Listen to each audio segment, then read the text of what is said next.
bukan menyasar ke PMI, tetapi PMI sering menjadi sasaran, Pak.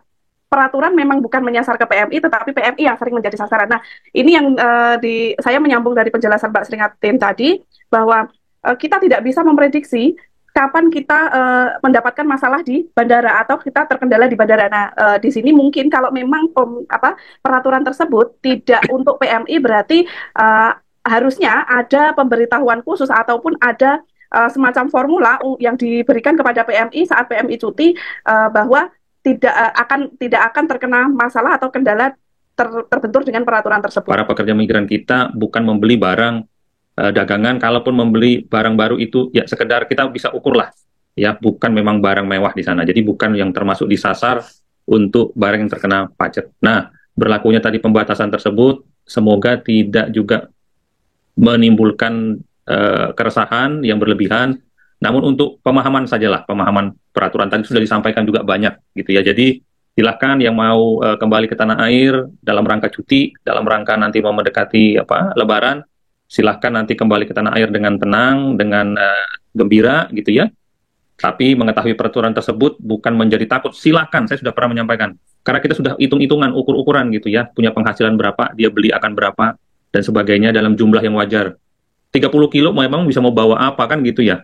Dia bawa bajunya saja udah setengah isi bagasinya udah baju hari-hariannya untuk di perjalanannya begitu ya kira-kira. Jadi kami pun nanti akan tetap akan keep kontak dengan bandara-bandara yang ada yang terkait dengan rekan-rekan kita PMI seperti yang diharapkan ya, agar teman-teman kita PMI kalau kembali itu ya sungguhlah memang habis bekerja rindu keluarga, tidak akan terganggu ya dengan seperti yang dikhawatirkan. Kita bicara yang viral aja hari ini adalah barang penumpang ataupun barang bawaan penumpang sehubungan dengan pemberlakuan Permendag 36 kan begitu ya Bu Yanti ya? Iya betul Pak, tepat sekali. Ya, tadi kami sore, pagi kami dapat infonya akan ada seperti ini, siang kami tanyakan dan sore kami tunggu hasilnya. Hal ini sudah dibicarakan sampai ke Menteri, gitu ya. Jadi sampai saat hari ini sore tadi kami memastikan seperti yang kami sudah ada teks WA dengan beberapa penggiat, dengan Ibu Yosa misalnya, dengan Ibu Lili misalnya, dengan Ibu Yanti, dengan Ibu Seringatin misalnya, ya, dengan Ibu Afril misalnya, itu beberapa yang kami sudah sampaikan.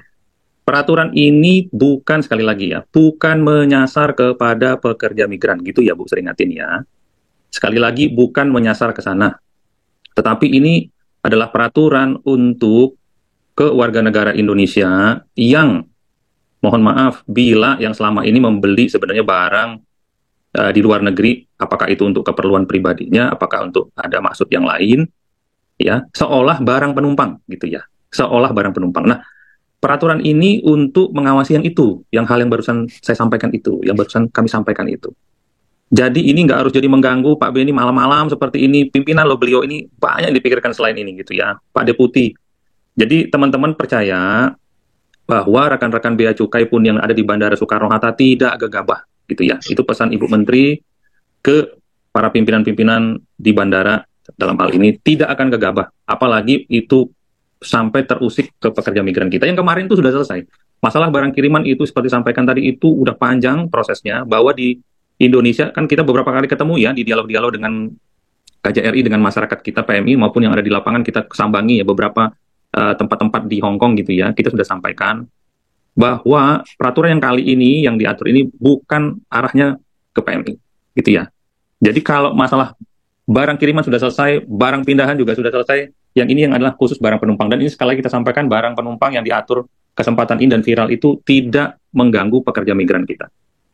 Mungkin itu Bu Yanti, jadi agar ini tidak setback dan jadi tidak menjadi blunder lagi gitu. Jadi kita yakinkan, kita tenangkan pekerja migran kita, silakan bila dia cuti, dia kembali ke tanah air, dia membawa barangnya. Kan kalau barang penumpang itu maksimum berapa sih? 25 kilo, 30 kilo gitu ya. Kalau dia mungkin beri ekstra bagasi, mungkin ya 30 kilo, oke, memberi ekstra bagasi.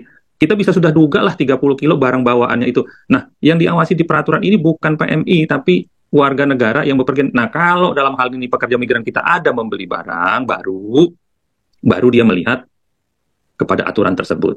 Ya, jadi bukan mengganggu barang seperti saya sampaikan oleh Ibu Seringatin tadi.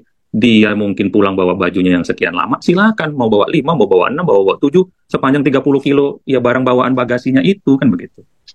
Gitu ya kira-kira ya Bu Yanti ya. Jadi berikan informasi ketenangan kepada pekerja migran kita yang mau cuti. Kita pun sama-sama di sini lewat penggiat-penggiat yang ada di sini yang ada hubungan dengan kami, itu kami sampaikan terus. Bukan menyasar ke PMI, tetapi PMI sering menjadi sasaran, Pak. Peraturan memang bukan menyasar ke PMI, tetapi PMI yang sering menjadi sasaran. Nah, ini yang saya menyambung dari penjelasan Mbak Sringatin tadi, bahwa kita tidak bisa memprediksi kapan kita mendapatkan masalah di bandara atau kita terkendala di bandara. Nah, di sini mungkin kalau memang peraturan tersebut tidak untuk PMI, berarti harusnya ada pemberitahuan khusus ataupun ada semacam formula yang diberikan kepada PMI saat PMI cuti, bahwa tidak akan terkena masalah atau kendala terbentur dengan peraturan tersebut. Jadi kita yakinkan kepada pekerja migran kita bahwa barang penumpang itu ada aturan tersendiri yang sudah cukup lama berlaku, sehingga dengan berlakunya penerapan peraturan Menteri yang Perdagangan yang baru ini tidak serta-merta merubah peraturan tentang barang bawaan penumpang. Ya, barang bawaan penumpang tersebut diatur mengenai nilai pembebasannya, jadi terkait dengan pajak, terkait dengan bea masuknya. Nah, namun itu tidak menjadi isu karena kita sudah memahami, mengerti apa tadi yang sudah banyak disampaikan oleh penggiat.